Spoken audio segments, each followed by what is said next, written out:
I want to throw in a little warning here because you said something that just reminded me of what we see often. For many parents, their whole parenting experience is essentially telling the kids how frustrated, irritated, or disappointed they are. Hmm.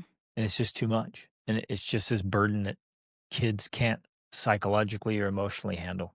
Well, and it actually literally creates their self-identity, Yep, which then, of course, is a negative one. yep. They have a It very just low it just self-worth wrecks it. because And everything you say to your child becomes truth to them. right, and identity. Yeah. And so I don't want anyone to hear us and say, "Well, okay, I'm going to let my kids know how disappointed."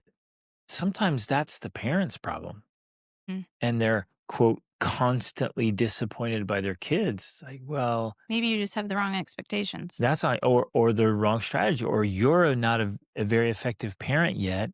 So Hmm. your kid's behavior is off the chart, but it's not them, it's you. Hmm. And so you're like, well, I'm just going to constantly let them know how disappointed I am in them. That just wrecks them. It Yeah. wrecks your relationship. It wrecks their identity.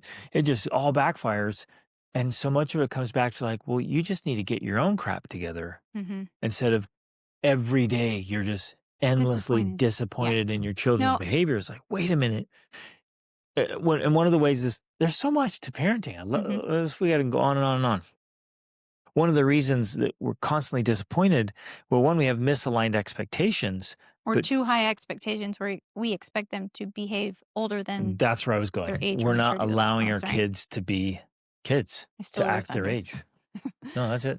No, I'm really glad you pointed that out because even when I was saying that, I do want to make it clear that just like yelling and punishment, which should be extremely rare, it's also rare when I will say something like that to my child of like, Very oh, rare. I'm disappointed. In fact, I can hardly even think of an example when that's happened. It should be very rare. But like a handful of Yeah. times It's not something, in their entire lifetime with us. yeah, All the years in our home, it's a handful of times, yeah, if right. that. And so it's not something where like every day, oh, I'm disappointed that you spilled the milk. Or I'm disappointed that my daughter today, who's 8, she tracked mud through the whole house up to our apartment. And I went up there. I said, Sandriana, you tracked mud through the house. And I just said, come with me. Let's go clean it. And I sprayed and she had the paper towel and we wiped off all the mud. And that was Perfect. it. Okay, that's Done. a perfect example where if we're trying to be super nice and gentle, we may not say anything and you'd go clean it up Clean it up yourself. yourself. You never say anything. It's like, oh, it's normal. Or on the other She's a side, you're like, child.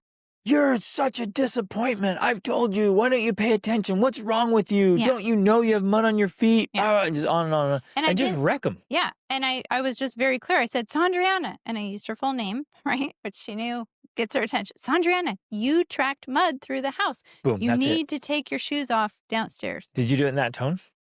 Basically. Yeah. I mean, in my head. So we could ask her I what know. tone We it could ask sounded her. like. But we don't. And then we just cleaned it up and that was it. This is a perfect And example. we moved on. Because some parents overreact to that, some underreact, and you have to find this balance of just pointing out because she's She was 8. clueless. She literally was. And well, the cute She's thing was playing. because we live in this resort in Portugal. So she walked through the basement part and up to her apartment and then took her shoes off at the apartment door because she That's knows not to awesome. wear her shoes in the apartment. I love it. So that was great. I'm like, you took your shoes off by the door, good, but you tracked mud through the whole resort, you know? So, but again, then we just cleaned it up because that was the point, was that it needed to be cleaned up. And then that will help her to remember, take my shoes off at this door, Yep. especially when I'm out with the puppies in the mud. So we'll use this example. Again, our whole intention here is to share things that we've done that has worked for us. And this has worked great with all of our kids. Whatever they happen to be doing, you just stop and you say, hey, Sanj, This is what you did. you just tracked mud through the whole house. So come help me clean it up. That's it. That's the tone. Those are the words. And That's it doesn't have to be, what's wrong with you? Yeah. Why aren't you thinking? It's none of that because she's a child. She's 8. And That's even what at 8, you could maybe say, hey, go clean that up. Go do it. And that might be a bit much for her. Or depending on the kid, they might be able to handle it. It was a long distance, so I wanted to make sure she got All all of the way back. all of the spots. And so, yeah. And okay, that's a great point that, Rach, you've always been good at, is if you want it done a certain way, do it Yes, with them. absolutely. Because if you're, hey, go clean it up, and then you come back, you didn't even do a good job. You missed all these food, blah, Right. blah, blah," and you just perpetuate your own like irritation Yeah. instead of like, well, Because let's go do it because I together. have these certain expectations, but I'm not communicating exactly how I want it to be done, and so then I end up getting disappointed because they didn't meet the expectations when I didn't show them. I didn't communicate my expectations. Too often that's happening with too many parents where they going back to what we were talking about with the expectations. It's like they're getting upset and they're disappointed in their kids because they had these expectations for them, but their kids didn't know that.